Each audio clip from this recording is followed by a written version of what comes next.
ಸಾಕಷ್ಟು ವಿಚಾರಗಳು ನಮ್ಮ ಧರ್ಮದಲ್ಲಿದೆ. ಸನಾತನ ಧರ್ಮದಲ್ಲಿ ನಾವೇನು ಮಾಡ್ತೀವಿ, ಆಚಾರಗಳನ್ನ ಇಟ್ಕೊಂಡ್ವಿ.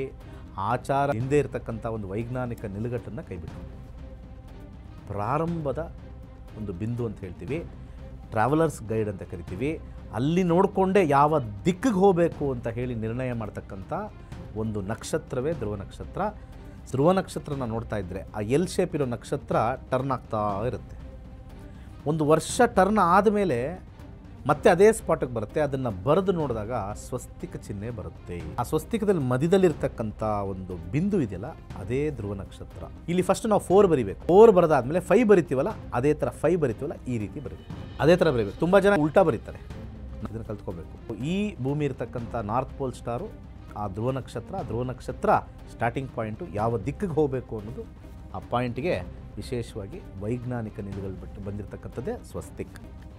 ಹಿಂದೂ ಸಂಪ್ರದಾಯದ ಪ್ರಕಾರ ಅದು ದೇವರದು ಚಿಹ್ನೆ, ಗಣಪತಿದು ಅಂತ ಹೇಳಿ ಮಾಡ್ತಾರೆ.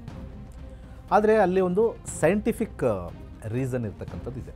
ಕೊಲಂಬಸ್ ಬಂದಾಗಲೂ ಕೂಡ ಭಾರತಕ್ಕೆ, ಅಥವಾ ಯಾರ್ಯಾರು ಟ್ರಾವೆಲ್ ಮಾಡ್ಕೊಂಡ್ಬಂದ್ರು ಸಮುದ್ರ ಮೂಲಕ, ಆ ನಕ್ಷತ್ರ ನೋಡಿ ಯಾವ ದಿಕ್ಕಲ್ಲಿ ದೋಣಿ ಸಾಕ್ತಾಯಿದೆ ಅಥವಾ ಶಿಪ್ ಸಾಕ್ತಾಯಿದೆ ಅಥವಾ ಯಾವುದೋ ಅಲ್ಲಿ ಅದು ಬಂದರೋ ಸಾಕ್ತಾಯಿದೆ ಗೊತ್ತಾಗುತ್ತೆ, ಇದು ಈಸ್ಟ್ ಅಂತ. ಅದನ್ನು ನೋಡ್ತಾರೆ.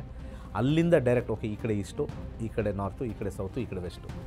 ಅದನ್ನು ನೋಡ್ರೆ ಗೊತ್ತಾಗ್ಬಿಡುತ್ತೆ ನಾವು ಯಾವ ದಿಕ್ಕಲ್ಲಿದ್ದೀವಿ ಅಂತ.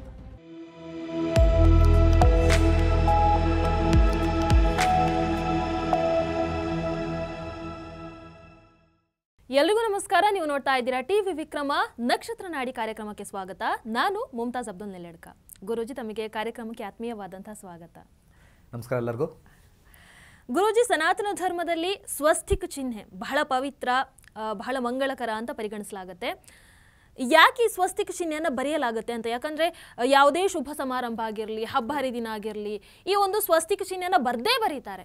ಅಂದರೆ ಇದು ಸುಮ್ಮನೆ ಬರೆಯೋದಾ ಅಥವಾ ಮೂಢನಂಬಿಕೆನಾ ಅಥವಾ ಇದರ ಹಿಂದೆ ಏನಾದರೂ ಮಹತ್ವ ಇದೆಯಾ, ಕಾರಣ ಇದೆಯಾ, ಸೈಂಟಿಫಿಕ್ ರೀಸನ್ಸ್ ಇದೆಯಾ, ಏನು ಅಂತ? ನೀವು ಹೇಳಿರೋದು ಖಂಡಿತ ಸತ್ಯ. ಒಂದು ಗೃಹ ಪ್ರವೇಶ ಮಾಡಬೇಕಾದ್ರೆ ಮನೆ ಆಚೆ ಸ್ವಸ್ತಿಕ ಬರೀತಾರೆ.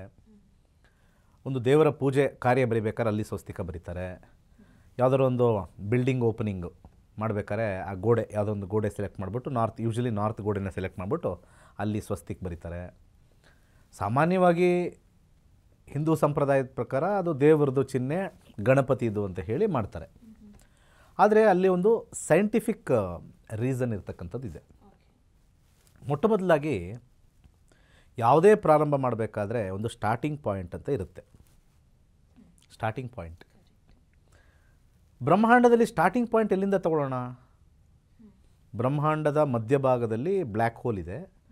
ಈ ಸೂರ್ಯ ಮತ್ತು ಸೌರಮಂಡಲ ಯಾವುದೋ ಒಂದು ಕಾರ್ನರಲ್ಲಿದೆ. ಸೆಂಟರ್ ಪಾಯಿಂಟ್ ಅನ್ನೋದಕ್ಕೆ ಪಾಯಿಂಟು ನಮ್ಮ ಋಷಿಮುನಿಗಳು ಐಡೆಂಟಿಫೈ ಮಾಡಿದಾಗ ಸಿಗಲಿಲ್ಲ. ಅವಾಗೇನು ಮಾಡಿದ್ರು, ಭೂಮಿ ಹೇಗಿದೆ ಅಂತ ಫಸ್ಟು ಆಕಾರ ಹೋದರು. ಭೂಮಿ ಸ್ಟ್ರೈಟ್ ಇಲ್ಲ, ಟಿಲ್ಟ್ ಆಗಿದೆ.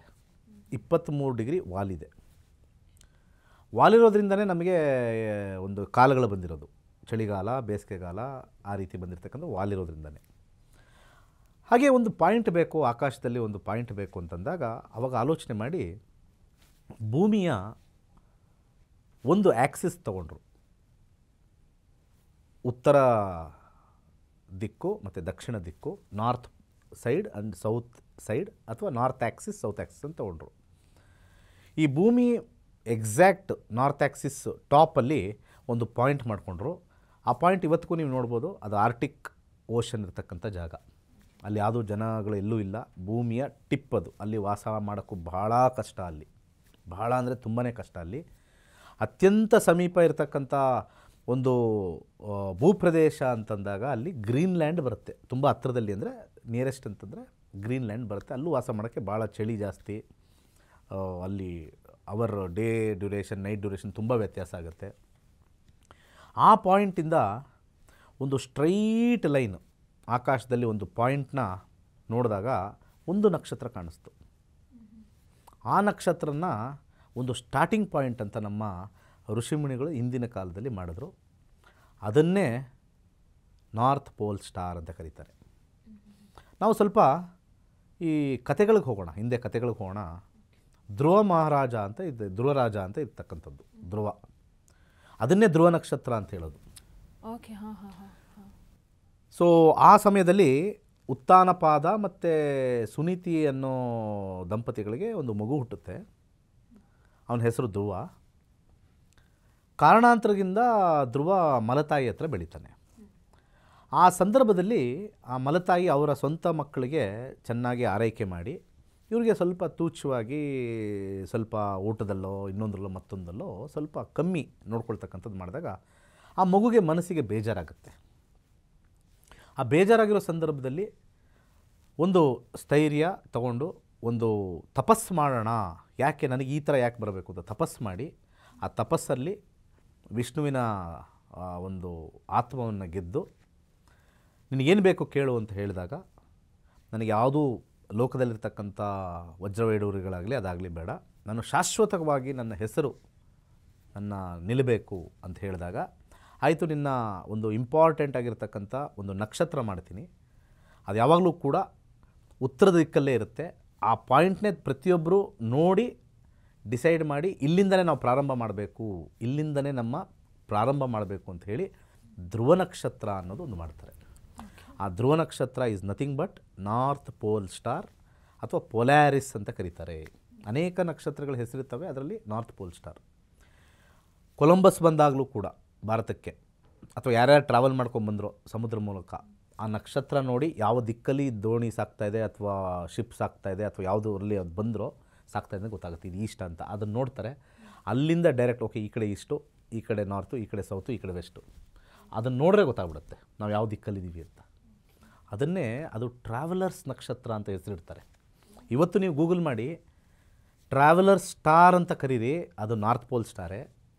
ಭಾಳ ನಮ್ಮ ವೈಜ್ಞಾನಿಕ ನಿಲುಗಟ್ಟಲ್ಲಿ ಸಾಕಷ್ಟು ವಿಚಾರಗಳು ನಮ್ಮ ಈ ಧರ್ಮದಲ್ಲಿದೆ. ಸನಾತನ ಧರ್ಮದಲ್ಲಿ ನಾವೇನು ಮಾಡ್ತೀವಿ, ಆಚಾರಗಳನ್ನ ಇಟ್ಕೊಂಡ್ವಿ, ಆಚಾರ ಹಿಂದೆ ಇರತಕ್ಕಂಥ ಒಂದು ವೈಜ್ಞಾನಿಕ ನಿಲುಗಟ್ಟನ್ನು ಕೈಬಿಟ್ವಿ.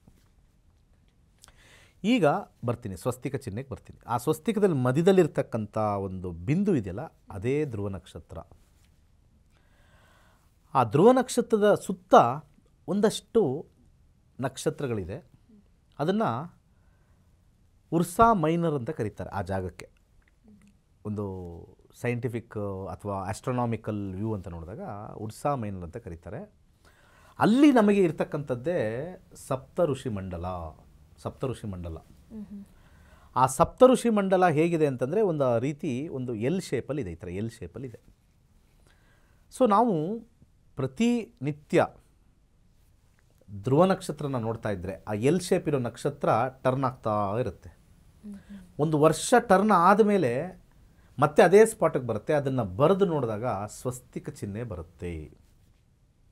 ಸ್ವಸ್ತಿಕ್ ಚಿಹ್ನೆ ಸ್ವಲ್ಪ ಉಲ್ಟಾ ಬರೀತಾರೆ. ಈ ನಾಜೀಸ್ ಆರ್ಮಿಯಲ್ಲೆಲ್ಲ ಸ್ವಸ್ತಿಕ್ ಉಲ್ಟಾ, ಅದು ಈ ಕಡೆ ಬರ್ತದೆ. ಇಲ್ಲಿ ಫಸ್ಟ್ ನಾವು 4 ಬರಿಬೇಕು. 4 ಬರೆದಾದ್ಮೇಲೆ 5 ಬರಿತೀವಲ್ಲ, ಅದೇ ಥರ 5 ಬರಿತೀವಲ್ಲ, ಈ ರೀತಿ ಬರೀಬೇಕು. ಅದೇ ಥರ ಬರೀಬೇಕು. ತುಂಬ ಜನ ಏನು ಬರೀತಾರೆ, ಅದು ಹೀಗೆ ಉಲ್ಟಾ ಬರೀತಾರೆ. ನಾಜೀಸ್ ಇದೆಯಲ್ಲ, ಆ ಜರ್ಮನ್ ಇರ್ತಕ್ಕಂಥದ್ದು ಆ ಒಬ್ಬ ರಾಜ ಅದು ಉಲ್ಟಾ ಬರಿತಾ ಇದ್ದ. ಇಲ್ಲೆಲ್ಲ ಆ ಒಂದು ಆರ್ಮಿ ಎಲ್ಲ ಉಲ್ಟಾ ಇತ್ತು. ಬಟ್ ನಮ್ಮ ಸಂಪ್ರದಾಯದ ಪ್ರಕಾರ ಸ್ವಸ್ತಿಕ್ ಬರಿಬೇಕಾದ್ರೆ ಆ ಪ್ಲಸ್ ಚಿಹ್ನೆ ಅಂದರೆ 4 ಅಂತ ಬರೀಬೇಕು. 4 ಬರೆಯೋದು ಗೊತ್ತಿರುತ್ತೆ ಎಲ್ಲರಿಗೂ. ಆಮೇಲೆ ಮೇಲಿಂದ ಈ ಕಡೆ 5, ಇದನ್ನು ಕಲ್ತ್ಕೋಬೇಕು. ಸೊ ಅಲ್ಲಿರ್ತಕ್ಕಂಥ ಸಪ್ತಋಷಿ ಮಂಡಲದಲ್ಲಿ ಅರುಂಧತಿ ವಶಿಷ್ಠ ಇರ್ತಕ್ಕಂಥ ನಕ್ಷತ್ರ ಅಲ್ಲೇ ಬರೋದು. ಅರುಂಧತಿ ನಕ್ಷತ್ರದ ಒಂದು ಸ್ಥಿತಿಯಲ್ಲಿದೆ. ಇನ್ನೊಂದು ಸಂಚಿಕೆಯಲ್ಲಿ ಅರುಂಧತಿ ವಶಿಷ್ಠ ಏನು ವಿಶೇಷ ಅಂತ ಹೇಳ್ತೀನಿ. ಆ ಧ್ರುವ ನಕ್ಷತ್ರದ ಪಾಯಿಂಟು ಪೊಲ್ಯಾರಿಸ್ಸು ನಾರ್ತ್ ಪೋಲ್ ಸ್ಟಾರಿಂದ ಒಂದು ವರ್ಷ ಪೂರ್ತಿ ನಾವು ನೋಡಿದಾಗ ಸ್ವಸ್ತಿಕಾಕಾರದಲ್ಲಿ ನಮ್ಗೆ ತಿರುಗ್ತಾ ಇರುತ್ತೆ. ಒಂದು ಸ್ವಸ್ತಿಕ್ನ ಇಟ್ಬಿಟ್ಟು ರೊಟೇಟ್ ಮಾಡಿದ ಸ್ವಸ್ತಿಕ್ ರೌಂಡ್ ಹೊಡಿತಾ ಇರುತ್ತಲ್ಲ, ಆ ಥರ ಇರುತ್ತೆ. ಆ ಬಿಂದುನ ಪ್ರಾರಂಭದ ಒಂದು ಬಿಂದು ಅಂತ ಹೇಳ್ತೀವಿ, ಟ್ರಾವೆಲರ್ಸ್ ಗೈಡ್ ಅಂತ ಕರಿತೀವಿ. ಅಲ್ಲಿ ನೋಡಿಕೊಂಡೇ ಯಾವ ದಿಕ್ಕಿಗೆ ಹೋಗಬೇಕು ಅಂತ ಹೇಳಿ ನಿರ್ಣಯ ಮಾಡ್ತಕ್ಕಂಥ ಒಂದು ನಕ್ಷತ್ರವೇ ಧ್ರುವ ನಕ್ಷತ್ರ. ಸಾಂಕೇತಿಕವಾಗಿ ನಾವು ಏನಾದರೂ ಒಂದು ಕಾರ್ಯ ಪ್ರಾರಂಭ ಮಾಡಬೇಕಾದ್ರೆ ಅದು ಬಿಂದುನ ಸಾಂಕೇತಿಕವಾಗಿ ತಗೊಳ್ತೀವಿ. ಅಲ್ಲಿಂದ ನಾವು ಟ್ರಾವೆಲ್ ಮಾಡಬೇಕಾ, ಅಥವಾ ಅಲ್ಲಿಂದ ನಾವು ಮನೆ ಪ್ರಾರಂಭ ಮಾಡಬೇಕಾ, ಅಥವಾ ಒಂದು ಮದುವೆ ಆಗಲಿ ಏನಾಗಲಿ, ಪ್ರಾರಂಭದ ನಕ್ಷತ್ರವೇ ಅದು. ಸೊ ಅದನ್ನು ನಾವು ನಮ್ಮ ಸಂಸ್ಕೃತಿಲಿ ಅಳವಡಿಸ್ಕೊಂಡು, ಸೊ ಈ ಭೂಮಿ ಇರತಕ್ಕಂಥ ನಾರ್ತ್ ಪೋಲ್ ಸ್ಟಾರು ಆ ಧ್ರುವ ನಕ್ಷತ್ರ ಸ್ಟಾರ್ಟಿಂಗ್ ಪಾಯಿಂಟು ಯಾವ ದಿಕ್ಕಿಗೆ ಹೋಗಬೇಕು ಅನ್ನೋದು ಆ ಪಾಯಿಂಟಿಗೆ ವಿಶೇಷವಾಗಿ ವೈಜ್ಞಾನಿಕ ನಿಲುಗಳು ಬಂದಿರತಕ್ಕಂಥದ್ದೇ ಸ್ವಸ್ತಿಕ್. ಹಾಗಾದ್ರೆ ಒಂದು ಕಾರಣ ಅಂತೂ ಖಂಡಿತವಾಗ್ಲೂ ಇದೆ, ಸುಮ್ಮನೆ ಬರೆಯುವಂಥದ್ದು ಅಲ್ವೇ ಅಲ್ಲ ಅದು. ಅಲ್ವೇ ಅಲ್ಲ. ಪ್ರತಿಯೊಬ್ಬರು ಬರೆದ್ರೆ ಸೃಷ್ಟಿಯ ಒಂದು ಮೂಲದಿಂದ ಮಾಡಿರ್ತಕ್ಕಂಥದ್ದು. ಅದು ಮೂಲ ಎಲ್ಲಿಂದ, ನಾನು ಹೇಳಿದ್ನಲ್ಲ ಬ್ರಹ್ಮಾಂಡ ಸ್ಟಾರ್ಟಿಂಗಲ್ಲಿ, ಬ್ರಹ್ಮಾಂಡ ಎಲ್ಲಿಂದ ತೊಗೋಬೇಕು, ಯಾವ ದಿಕ್ಕಿಂದ ತೊಗೋಬೇಕು ಅಂತಂದಾಗ ಭೂಮಿಯ ಸಾಂಕೇತದಿಂದ ಭೂಮಿಯ ನಾರ್ತ್ ಪೋಲಿಂದ ಸ್ಟ್ರೈಟ್ ಒಂದು ಊಹಾ ರೇಖವನ್ನು ಹಾಕಿದ್ರೆ ಅಲ್ಲೊಂದು ನಕ್ಷತ್ರ ಕಾಣಿಸುತ್ತೆ. ಆ ನಕ್ಷತ್ರವೇ ಧ್ರುವ ನಕ್ಷತ್ರ ಅಥವಾ ಪೊಲಾರಿಸ್ ಅಂತ ಕರೀತಾರೆ. ಅಲ್ಲಿಂದ ಪಕ್ಕದಲ್ಲಿರ್ತಕ್ಕಂಥ ಒಂದು ಎಲ್ ಶೇಪಲ್ಲಿರ್ತಕ್ಕಂಥ ನಕ್ಷತ್ರಗಳ ಗುಂಪು ಅದು ರೊಟೇಟ್ ಆಗುತ್ತೆ. ಯಾಕಂದರೆ ಅದು ಸ್ಥಿರವಾಗಿರುತ್ತೆ. ಯಾಕಂದರೆ ನಾವು ಭೂಮಿ ರೊಟೇಟ್ ಆಗ್ತಾ ಇರುತ್ತೆ, ಎಲ್ಲ ಕಡೆ ಹೋಗ್ತಾ ಇರ್ತೀವಿ. ಅದನ್ನೇ ನೋಡ್ತಾ ಇದ್ದಾಗ ಏನಾಗುತ್ತೆ, ಅದು ಸ್ಥಿರವಾಗಿರುತ್ತೆ. ಪಕ್ಕದಲ್ಲಿರ್ತಕ್ಕಂಥ ಗುಂಪಿನ ನಕ್ಷತ್ರಗಳೆಲ್ಲ ರೊಟೇಟ್ ಹೊಡೆಯುತ್ತೆ. ಆ ರೊಟೇಟ್ ಹೊಡೆಯೋದೇ ಈ ಒಂದು ಸ್ವಸ್ತಿಕ್ಕು ಒಂಥರ ವೀಲಲ್ಲಿ ರೊಟೇಟ್ ಹೊಡೆದಂಗೆ ಅನುಭವ ಆಗುತ್ತೆ. ಅದು ನಿಲ್ಲಿಸಿದಾಗ ಆ 4 ಶೇಪು ಮತ್ತು ಈ ಕಡೆ ಬಂದತಕ್ಕಂಥ ಒಂದು ವಿಶೇಷವಾಗಿರ್ತಕ್ಕಂಥ ಸ್ವಸ್ತಿಕ್. ಧನ್ಯವಾದಗಳು ಗುರುಜಿ ನಿಮ್ಮ ಮಾಹಿತಿಗಳಿಗೆ. ಇದಾಗಿತ್ತು ಇವತ್ತಿನ ಕಾರ್ಯಕ್ರಮ. ಸ್ವಸ್ತಿಕ್ ಚಿಹ್ನೆ ಸುಮ್ಮನೆ ಬರೆಯೋದಲ್ಲ, ಅದರ ಹಿಂದೆ ಒಂದಷ್ಟು ವೈಜ್ಞಾನಿಕ ಕಾರಣ ಕೂಡ ಇದೆ ಅನ್ನುವಂಥದ್ದನ್ನು ಬಹಳ ಅದ್ಭುತವಾಗಿ ಗುರೂಜಿ ಇವತ್ತಿನ ಕಾರ್ಯಕ್ರಮದಲ್ಲಿ ತಿಳಿಸ್ಕೊಟ್ಟಿದ್ದಾರೆ. ಮುಂದಿನ ಸಂಚಿಕೆಗಳಲ್ಲಿ ಇಂತಹ ಇಂಟ್ರೆಸ್ಟಿಂಗ್ ವಿಚಾರಗಳ ಜೊತೆಗೆ ಮತ್ತೆ ಬರ್ತೀವಿ. ಅಲ್ಲಿ ತನಕ ನೋಡ್ತಾ ಇರಿ ಟಿವಿ ವಿಕ್ರಮ ನಕ್ಷತ್ರ ನಾಡಿ ಕಾರ್ಯಕ್ರಮ. ನಮಸ್ಕಾರ. ನಕ್ಷತ್ರ ನಾಡಿ ತರಗತಿಗೆ ಸೇರಿ ಹಾಗೂ ಕೇವಲ 15 ದಿನಗಳಲ್ಲಿ ಜೂಮ್ ಆಪ್ ಮುಖಾಂತರ ಆನ್ಲೈನ್ ತರಗತಿಯನ್ನು ಕಲಿಯಿರಿ. ಜ್ಯೋತಿಷ್ಯ ಶಾಸ್ತ್ರದಲ್ಲಿ ಆಧುನಿಕ ತಂತ್ರಜ್ಞಾನವನ್ನು ಬಳಸಿ ಸಿದ್ಧಪಡಿಸಿರುವ ಗೋಲ್ಡ್ ಟ್ರೀ ಆಸ್ಟ್ರೋ ಆಪ್ ಮುಖಾಂತರ ನಮ್ಮ ಜೀವನದಲ್ಲಿನ ಮುಖ್ಯ ವಿಚಾರಗಳಾದ ಆರೋಗ್ಯ, ವಿದ್ಯಾಭ್ಯಾಸ, ವೃತ್ತಿ ಜೀವನ, ಮದುವೆ ವಿಚಾರ, ಆಸ್ತಿ, ಪ್ರಯಾಣ, ವ್ಯಾಜ್ಯದಂತಹ ವಿಚಾರಗಳ ಬಗ್ಗೆ ಜಾತಕದಲ್ಲಿ ಅತ್ಯಂತ ಸುಲಭ ರೀತಿಯಲ್ಲಿ ತಿಳಿಯಬಹುದಾಗಿದೆ. 60,000ಕ್ಕೂ ಹೆಚ್ಚಿನ ವಿದ್ಯಾರ್ಥಿಗಳಿಗೆ ನಕ್ಷತ್ರ ನಾಡಿ ಜ್ಯೋತಿಷ್ಯವನ್ನು ಕಲಿಸಿಕೊಟ್ಟಿರುವ ಪಂಡಿತ್ ದಿನೇಶ್ ಗುರೂಜಿಯವರ ತರಗತಿಗಳಿಗೆ ಇಂದೇ ನೋಂದಾಯಿಸಿ. ಸುಲಭವಾದ ಮತ್ತು ಶಾಸ್ತ್ರೋಕ್ತವಾದ ಜ್ಯೋತಿಷ್ಯ ಶಾಸ್ತ್ರವನ್ನು ಕಲಿಯಿರಿ. ಹೆಚ್ಚಿನ ಮಾಹಿತಿಗಾಗಿ ಇಂದೇ ನಮ್ಮ ನಕ್ಷತ್ರ ನಾಡಿಯನ್ನು ಸಂಪರ್ಕಿಸಿ. ಧನ್ಯವಾದಗಳು. ಟಿವಿ ವಿಕ್ರಮ, ದೇಶ ನಿಮ್ಮ ಕೈಯಲ್ಲಿ. ಈ ಕಾರ್ಯಕ್ರಮ ನಿಮಗೆ ಇಷ್ಟ ಆಗಿದ್ದಲ್ಲಿ ಲೈಕ್, ಶೇರ್ ಹಾಗೂ ಕಮೆಂಟ್ ಮಾಡಿ. ಟಿವಿ ವಿಕ್ರಮದ ಕಾರ್ಯಕ್ರಮಗಳನ್ನು ನಿರಂತರವಾಗಿ ವೀಕ್ಷಿಸಲು ಸಬ್ಸ್ಕ್ರೈಬ್ ಮಾಡಿ, ಬೆಲ್ ಐಕನ್ ಒತ್ತಿ.